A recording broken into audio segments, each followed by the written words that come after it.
Dieu permet que des choses mauvaises se produisent pour nous. Il veut nous éveiller. Dieu aime profondément sa création.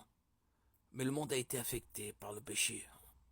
En ce moment de la fin des temps, il permet que des choses mauvaises se produisent sur la terre, comme un avertissement de ce qui est à venir. Lisons ce que le prophète Isaïe a écrit au chapitre 26.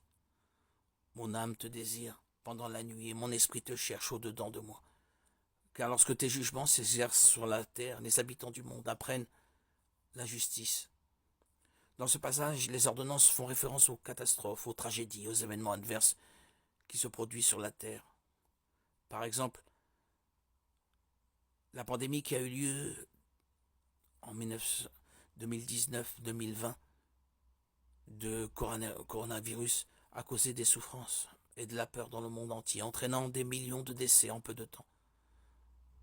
Cependant, cela ne signifie pas que Dieu a spécifiquement envoyé le virus comme châtiment. Il a permis que cela se produise pour que nous reconnaissions notre dépendance de sa puissance et de sa miséricorde, et pour chercher son salut avant que des choses encore plus terribles ne se produisent.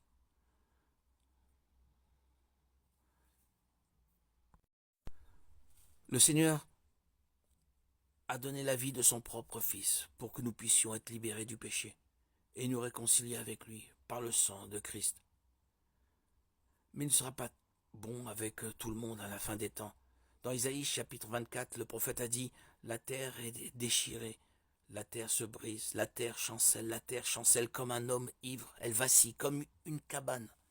Son péché pèse sur elle, elle tombe et ne se relève plus. En ce temps-là, l'Éternel châtiera dans le ciel l'armée d'en haut. Et sur la terre, les rois de la terre, ils seront assemblés captifs dans une prison. Ils seront enfermés dans des cachots, et après un grand nombre de jours, ils seront châtiés, comme nous pouvons le voir dans le 3e avertissement. Ceux qui ont choisi de servir le diable plutôt que de servir Jésus seront punis par les jugements qui accompagneront les 7 coupes. Et tout cela ne se produira pas parce que Dieu est mauvais, mais parce que Christ est saint et qu'il ne peut pas vivre au milieu du péché.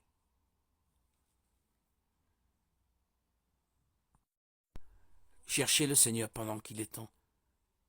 Qui peut nous garantir que demain nous nous réveillerons en vie? La Bible dit que notre vie est comme un souffle et que nos jours sont comme une ombre passagère. C'est pourquoi le prophète Isaïe nous a avertis que nous devrions remettre notre vie au Seigneur dès que possible, car nous ne savons pas si nous aurons une autre opportunité demain. Voyez ce qu'il a dit au chapitre 55. Cherchez l'Éternel pendant qu'il se trouve, invoquez-le tandis qu'il est prêt. Que le méchant abandonne sa voie et l'homme d'iniquité ses pensées, qu'il retourne à l'Éternel, qui aura pitié de lui, à notre Dieu, qui ne se lasse pas de pardonner. Peu importe les erreurs que vous avez commises dans le passé, Dieu n'est pas préoccupé par cela. Ce qu'il veut, c'est que vous vous repentiez de vos péchés, que vous lui remettiez votre vie dès maintenant. Et pour cela, vous devez franchir 3 étapes importantes. La première est de confesser vos péchés à Dieu. La Bible dit, si nous confessons nos péchés, il est fidèle et juste pour nous les pardonner et pour nous purifier de nos iniquités. Comme nous pouvons le voir, le pardon de Dieu est une promesse pour nous tous. Cependant, la décision de recevoir ce pardon et de se repentir des péchés nous appartient à chacun. Donc, mon frère, ma sœur, confessez vos péchés au Seigneur et croyez que vous avez déjà été pardonné.